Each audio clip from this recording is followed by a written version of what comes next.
Donc, bonjour à l'équipe S3 du cas de stratégie universitaire. Je vous lirai les instructions du cas pour ensuite laisser les juges se présenter un à un. Vous disposez de 15 à 20 minutes afin de présenter votre solution au juge. Le temps s'écoule à partir du moment où un membre de l'équipe débute la présentation. Je vous montrerai le temps restant à l'aide d'un carton lorsqu'il vous restera 10 minutes, 5 minutes, 3 minutes, 1 minute, 30 secondes et les 10 dernières secondes vous seront indiquées à l'aide de mes doigts. Si l'un des membres de l'équipe continue à parler à la fin du décompte, je vais signifier la présentation s'arrête dès cet instant. Si vous faites moins de 15 minutes, il y aura une pénalité d'1 point par 30 secondes manquantes. Les juges bénéficieront ensuite d'une période de questions de 5 minutes lors de laquelle ils pourront vous demander des éclaircissements concernant votre solution. Notez que lors de la période de questions, aucun décompte du temps ne vous est donné, mais si un membre de l'équipe est en train de parler lorsque le compteur affiche 5 minutes, il est autorisé à terminer sa réponse. Je vais vous laisser les juges se présenter.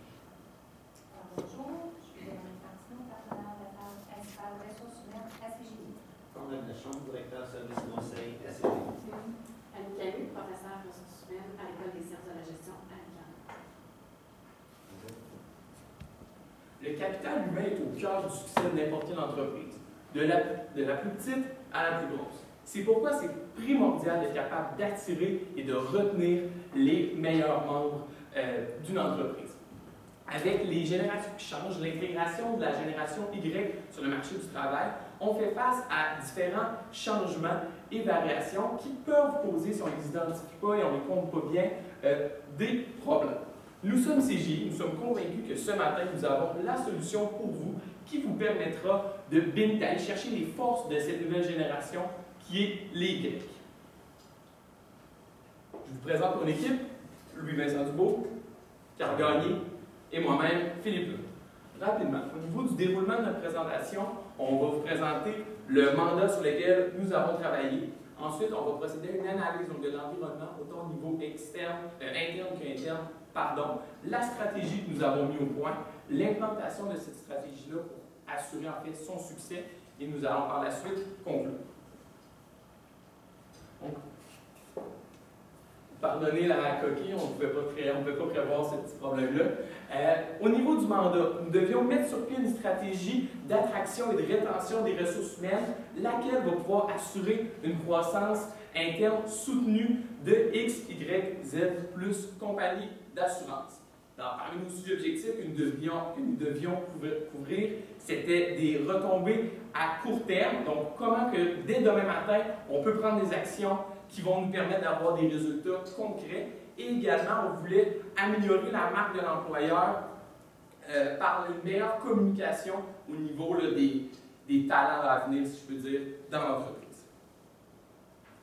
Au niveau de l'analyse interne de l'environnement, je vais passer assez rapidement. Ce qu'on a remarqué, en fait, c'est que nous, avec CGI, on dispose vraiment d'une réputation, mais d'une expertise. On a des processus en place qui nous permettent d'accompagner nos clients dans l'établissement des stratégies, ce qu'on aimerait faire avec vous. Donc, utiliser nos forces pour, en fait, enrayer les points qui sont améliorés au niveau de votre entreprise en gestion des ressources humaines. On a notamment noté la relation superviseur-employé qui laisse place à amélioration, un sentiment d'appartenance et un esprit de collaboration qui pourrait être accentué et une progression de carrière qui pourrait être mieux véhiculée à vos employés. Au niveau de l'analyse externe, qu'est-ce qu'on a considéré comme opportunité? Les réseaux sociaux internes aux entreprises qui se développent et qui sont déjà un outil extrêmement riche qu'il faut bénéficier, qu'il faut utiliser là, à bon escient. La génération Y, comme je l'ai mentionné, qui, oui, ont des manières un petit peu différentes de travailler, mais il y a possibilité d'aller chercher tout le plus que ces différences-là ont à offrir. Et la E-réputation, donc E-reputation, qui est primordiale en 2015. Au niveau des menaces qu'on veut en fait éviter, c'est l'acquisition féroce des ressources humaines qui est toujours à considérer, c'est pour ça qu'on a besoin d'une stratégie solide.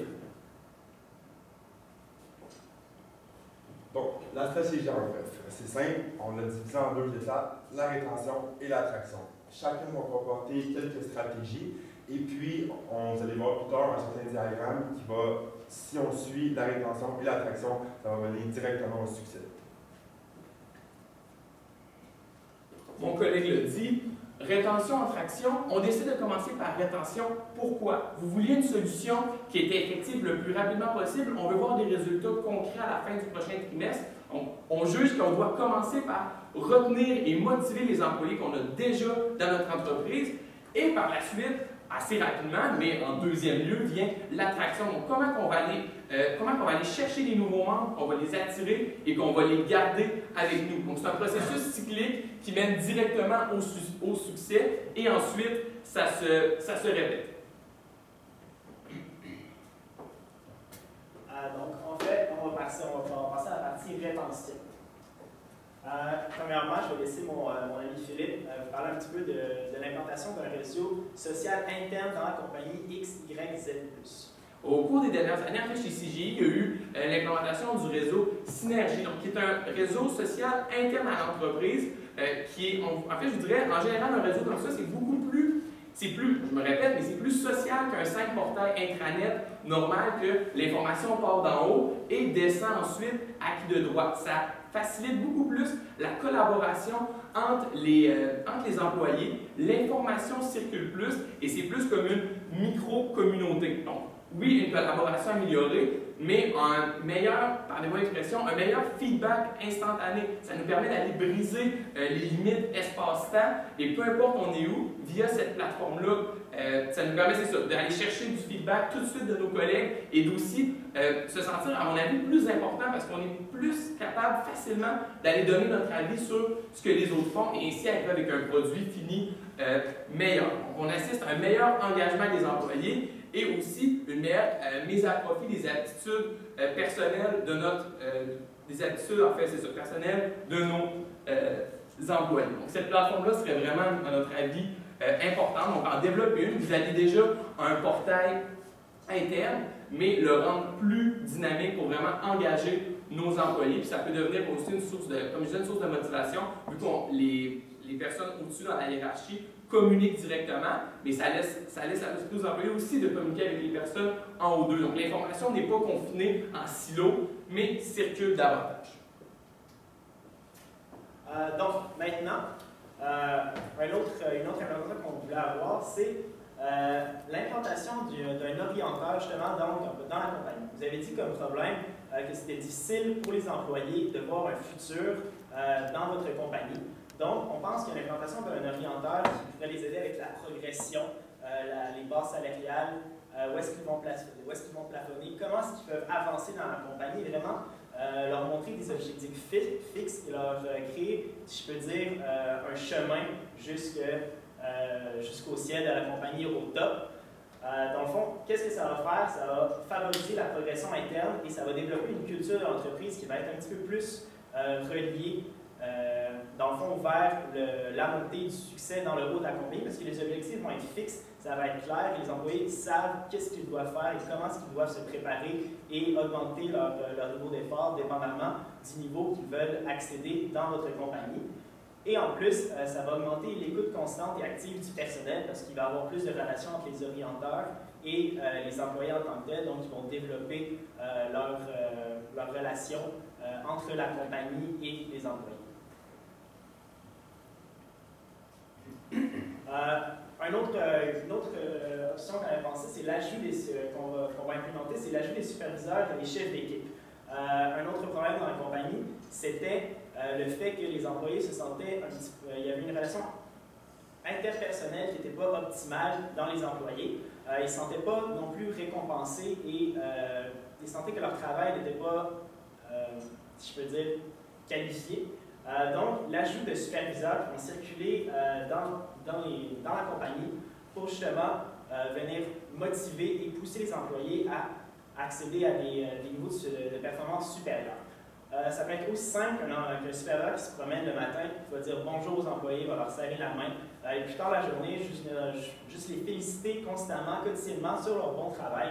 C'est des petits gestes qui peuvent mener extrêmement loin et qui peuvent, des petits gestes constants comme ceux-ci peuvent vraiment aller loin pour les employés et leur motivation, leur confiance et justement ça développe des habitudes saines et ça améliore aussi les relations entre superviseurs et employés qui peuvent créer des tensions dans les compagnies. Justement, ça crée un environnement qui est plus calme, plus apaisant et plus motivant pour tout le monde au sein de la compagnie.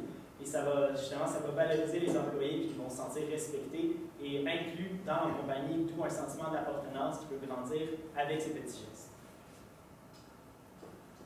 Donc, pour la santé psychologique au travail, selon une étudiant PhD de l'Université Laval, Michael Cannon, aussi un professeur au Cégep Saint-Laurent, c'est super important de mener un équilibre autant professionnel que dans la vie personnelle. Donc, il faut investir, comme c'est écrit ici, dans la santé psychologique des employés. Et puis, ça, comment on va faire ça? Dans le sport et le loisir. Leur permettre un certain montant alloué mensuellement ou annuellement, qui va leur permettre de débourser ça soit dans leurs activités quotidiennes, soit la course à pied ou un abonnement au gym, ou dans les activités familiales, par exemple le ski, et puis d'autres activités comme ça, où ils peuvent bouger, sortir, ce qui est un esprit sain dans un corps sain. De plus, ça va permettre une meilleure productivité au niveau quotidien au travail, des gens plus sains, plus libres, plus fiers de leur activité, ça permet une meilleure productivité, aussi un meilleur attachement à la compagnie, puis en bout de ligne, une meilleure productivité, ça mène à un plus grand bénéfice. Parce qu'on le sait, en 2015, c'est une réalité. Les gens qui doivent prendre un congé de maladie à cause d'un épuisement professionnel, c'est très important ça d'en être conscient. Puis nous, santé psychologique au travail, on voit ça vraiment comme un investissement qui va payer plus tard parce que nos employés vont être présents à l'année, disponibles à travailler et surtout très efficaces. De plus, blanc comme neige. C'est quoi ça? C'est pour permettre une plus grande inclusion de vos employés dans votre entreprise, il est important de leur permettre une transparence. C'est quoi la transparence? C'est un niveau trimestriel, par exemple, de montrer clairement vos états des résultats, vos états financiers. Puis ça, ce que ça permet, c'est en général, les gens qui peuvent avoir accès aux chiffres, ça permet une meilleure confiance, une plus grande motivation, une fierté de parler de leur compagnie à leurs employés. Puis on le sait, le bouche à oreille, c'est super fort. Puis une personne satisfaite de sa compagnie peut parler à 3 personnes. Au contraire, une personne non satisfaite peut en parler à 10. Donc on veut que les 3 personnes soient des personnes satisfaites. Et puis ça, en étant transparent avec nos employés, ça va leur permettre une satisfaction, une fierté et une confiance. Puis, ça va mener à une performance, un plus grand bénéfice aussi. Aussi, la transparence, qu'est-ce que ça vient faire? Les employés, si on leur montre les bilans, ça montre la performance de la compagnie qui performe extrêmement bien, qui va avoir des bons chiffres d'affaires, ça va leur montrer que les efforts qu'ils mettent dans la compagnie elle-même ont des résultats, ont des impacts sur les chiffres, et c'est eux qui vont vraiment venir faire la différence par rapport aux performances de la compagnie. Donc, si jamais les bilans descendent un petit peu, c'est aussi une indication qui va montrer que peut-être qu'ils devraient redoubler d'efforts, faire juste un petit peu plus des ajustements au niveau de leur travail. Et justement, après qu'on voit les résultats, ça nous motive, ça nous permet de se dire « j'ai fait un bon travail et voici les résultats ». Long terme, jamais 230. Dans le mandat, vous avez demandé de faire une stratégie à court terme, mais aussi d'avoir des répercussions à long terme. Donc, qu'est-ce qu'on a pensé? C'est ajouter des bonus basés sur l'ancienneté, sur 5 ans, 10 ans, 15 ans, 20 ans, justement pour garder nos employés, la rétention dans la compagnie. Un autre ajout qu'on va faire, c'est l'augmentation des pourcentages alloués au sport et loisirs, comme mon collègue Carl a parlé, aussi basé sur l'ancienneté. Si, supposons un montant, il était alloué 1 000 $ par mois pour les personnes qui venaient de rentrer dans la compagnie, après 5 ans, ce montant pourrait monter à 1 500. Donc, justement, l'ancienneté vous permet d'avoir des avantages supérieurs dans la compagnie. Parce qu'en fait, le but ultime, la réalité, c'est les jeunes, les nouveaux qui rentrent sur le marché du travail ont de la misère à rester plus de 2 ans dans une compagnie, ont soif de changement, ne restent pas. Nous, on croit qu'avec la première partie de notre stratégie, on va réussir à aller les chercher, les garder 2 ans, les valoriser, et ensuite, une fois qu'on les a gardés 2 ans, que notre stratégie est en place, fonctionne, pourquoi qu'on ne les garderait pas 10, 20, 30 ans, vont cheminer, vont progresser avec nous, et c'est vraiment le but ultime que nous visons. Donc, jusqu'à présent, on vous a montré la partie de la stratégie qui était la rétention de nos employés. On vous a aussi montré qu'au début, il fallait aller chercher l'attraction des employés. On va voir plus tard. Donc, cette stratégie-là est divisée en deux parties. Cette stratégie-là, pour la rétention, est divisée en 8 étapes. Et puis, l'attraction, pardon, est divisée en plusieurs autres étapes. Après ça, l'échéancier, le budget, puis les mesures de contrôle vont suivre. Je vous reviendrai à la présentation. Donc, l'attraction. Comment attirer les employés? Eh bien, il faut augmenter la marque de l'employeur, donc avoir une présence dans les universités, dans les collèges. Comment est-ce qu'on fait ça, justement? Simplement par faire des conférences auprès des étudiants, leur montrer qu'est-ce que votre compagnie apporte, c'est quoi votre domaine aussi, les éduquer sur qu'est-ce que l'assurance. Offrir des stages rémunérés, justement, dans les étudiants qui vont cheminer dans cette branche. La présence dans des événements pertinents, financer peut-être des concours collégiales, des concours universitaires, où justement il y a des grandes chances que vous pourriez aller chercher des employés et découvrir peut-être des jeunes talents que vous pourriez aller chercher qui seraient bénéfiques pour votre compagnie. Et comme je l'ai mentionné, avoir des conférenciers, des personnes ressources. Ça va ouvrir des portes pour votre entreprise. Justement, ça va augmenter la notoriété et la marque de l'employé. Maintenant, présence sur les réseaux sociaux, vous nous l'avez pointé, encore là, c'est très important. Vous devez avoir la meilleure présence possible sur les réseaux sociaux, mais il faut que ça soit fait efficacement. Il y en a une vingtaine de réseaux sociaux. Nous, les trois qu'on a visés, les plus importants, Facebook, LinkedIn, Academos. Je suis certain que vous connaissez les deux premiers. Le troisième, peut-être que vous le connaissez moins. En fait, c'est un produit québécois qui vise, c'est un réseau social axé sur l'orientation des jeunes. Ils prennent les jeunes du secondaire, du collégial, même universitaire. Et c'est celui-ci a beaucoup de contenu, justement. Il y a des gens qui viennent d'entreprises qui expliquent, bon, mais c'est quoi être un conseiller financier, c'est quoi être un spécialiste en assurance, et ils se présentent, c'est quoi leur tâche au quotidien, dans quelle entreprise ils travaillent. C'est possible aussi pour les entreprises de donner davantage d'informations sur eux, leur secteur d'affaires et ce qu'ils font. On croit qu'aller sur un réseau comme ça serait très important. LinkedIn, parce que c'est un réseau social exclusivement pour pas exclusivement, mais vraiment qui vise les professionnels. C'est le fun de réseauter sur LinkedIn et c'est aussi très tendance. Tous les universitaires ou presque le sont déjà. Et Facebook, très pertinent pour l'image en général de l'entreprise. Donc, assurer une présence sur Facebook. Rester aussi en contact avec nos clients, mais aussi avec nos futurs employés ou avec des possibles talents qu'on aimerait aller chercher. Et bien sûr, la création de contenu utile. Donc, vous voulez être présent, mais vous voulez amener quelque chose au web. C'est comme ça qu'on est valorisé aussi en ligne. Ça peut être au travers de des articles de blog, de publications, de capsules d'informations, de vidéos. Il n'y a vraiment là, pas de limite à ce plan-là. Donc, pour l'échéancier, demain matin, qu'est-ce qu'il faut faire? À court terme, à moyen terme, à long terme. Il est important d'implanter les réseaux sociaux, sur une période de 60 jours. Les périodes sont séparées en 20 jours. Un superviseur pour commencer tout de suite la séparation pour le ratio superviseur-employé. Ça va les rendre plus productifs, ils vont être plus contents quotidiennement au travail. Les orienteurs, jour 1. Les services de santé aussi, les avantages sociaux du travail, ça va leur permettre d'être plus contents au niveau maintenant, jusqu'à aller à plus tard. À moyen terme, on a dit, on vous a présenté pendant la stratégie, tout de suite après le court terme, environ 3 mois et demi après le début de l'opération, allant jusqu'à une période de 160 jours, et de long terme sur une période, disons, de 5 à exactement 6-7 mois, j'allant jusqu'à le futur, c'est important pour le long terme. Puis la mesure de contrôle, ben, c'est tout au long, on va voir c'est quoi les mesures de contrôle plus loin, tout au long de la stratégie. En fait, le budget. En fond, à court terme, vous avez un budget c'est 90 jours. On a mis un budget de 1 million de dollars pour à court terme, 4 millions pour le moyen et 5 millions pour le long. Si vous avez des questions à propos du budget, vous pouvez revenir en période de questions. Et si jamais vous n'êtes pas satisfait avec les chiffres, on les a mis en pourcentage aussi sur le côté. Donc, vous pouvez revenir là-dessus. Les mesures de contrôle. Dans le fond, comment savoir si les implémentations que nous avons faites dans votre compagnie ont été efficaces? Faire un sondage auprès de vos employés. Qu'est-ce qu'ils ont aimé? Qu'est-ce qu'ils n'ont pas aimé? Le taux de roulement. Le taux de roulement de votre compagnie en ce moment était de 20 %, ce qui était énorme. Donc, on aimerait ça voir une baisse au niveau du taux de roulement. Ce serait une bonne indication. Et finalement, les rendements économiques, les retombées, les bénéfices que vous allez avoir dans votre compagnie. Avantages et bénéfices, on a parlé beaucoup, on a présenté plusieurs choses. Pourquoi vous devriez nous choisir? Pourquoi vous devriez choisir notre stratégie? On parle, oui, mon collègue vient juste de le mentionner, amélioration du taux de roulement.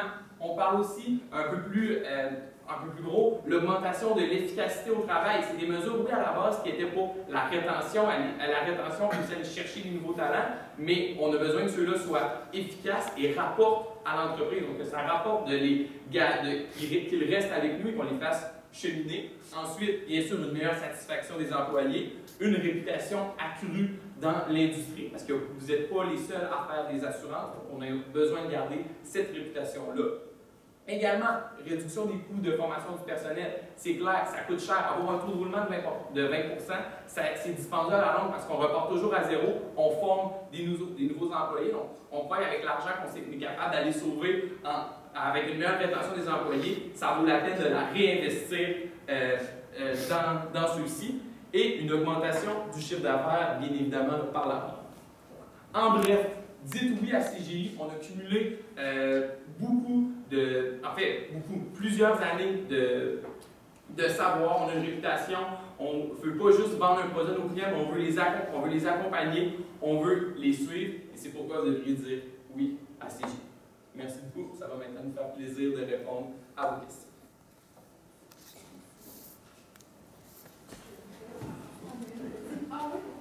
Oui, moi j'ai des questions. Je vais juste la retrouver. Sur la question, entre autres, de l'ajout du superviseur. Il y a déjà des superviseurs en place. Non, je ne sais pas les stages, il y a déjà des superviseurs en place. Un des problèmes qui a été soulevé, c'est effectivement que la relation n'est pas toujours très personnelle, très humaine, qu'on prenne le temps aussi. Comment vous voyez l'ajout de corps de superviseurs par rapport à ceux qui sont déjà là? Donc, comment ça va modifier aussi les rapports hiérarchiques? Et comment on justifierait ces coûts-là? Premièrement, comment je le vois, c'est certain que pour repenser l'organigramme,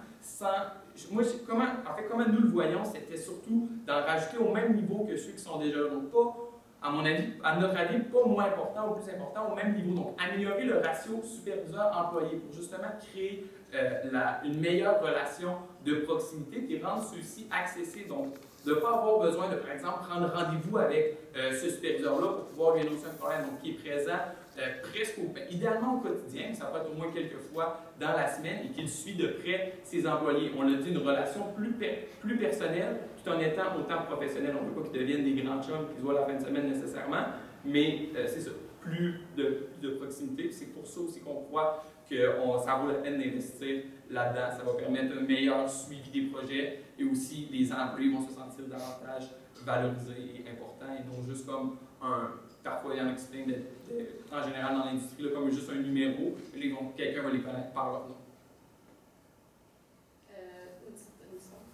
Sur la question du montant alloué pour les sports, les loisirs, des choses comme ça, là vous dites, dans le fond, vous allez compenser pour ce qui semblerait être un frein, c'est-à-dire le coût de boursier, mais il y a un des freins aussi qui est souvent identifié, qui est le temps libre disponible. Qu'est-ce qu'on fait avec ça?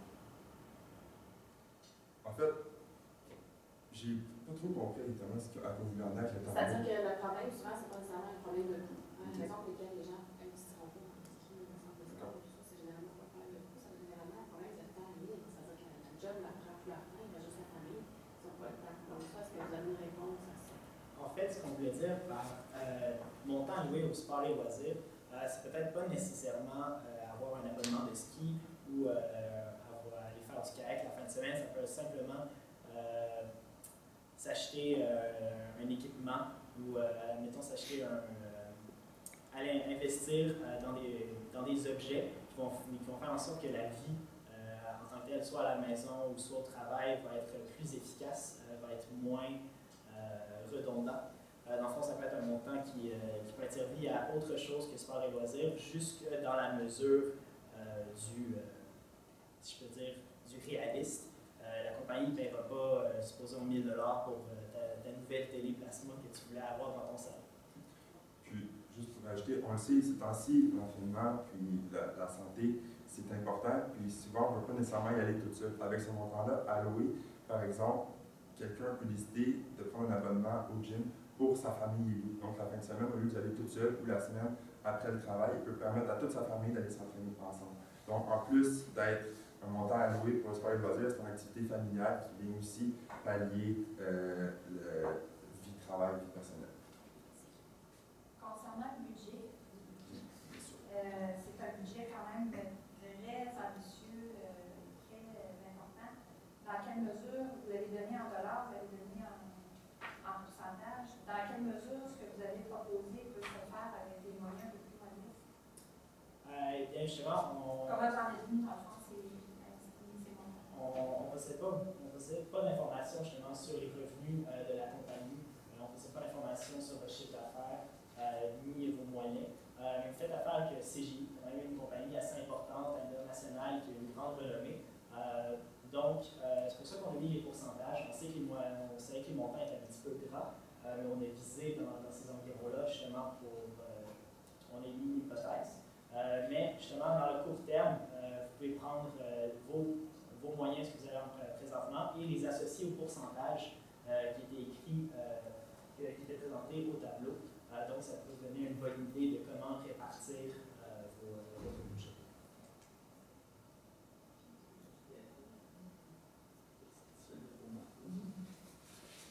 Merci beaucoup. Merci. Merci beaucoup. Merci beaucoup. Bonne fin de journée. Merci.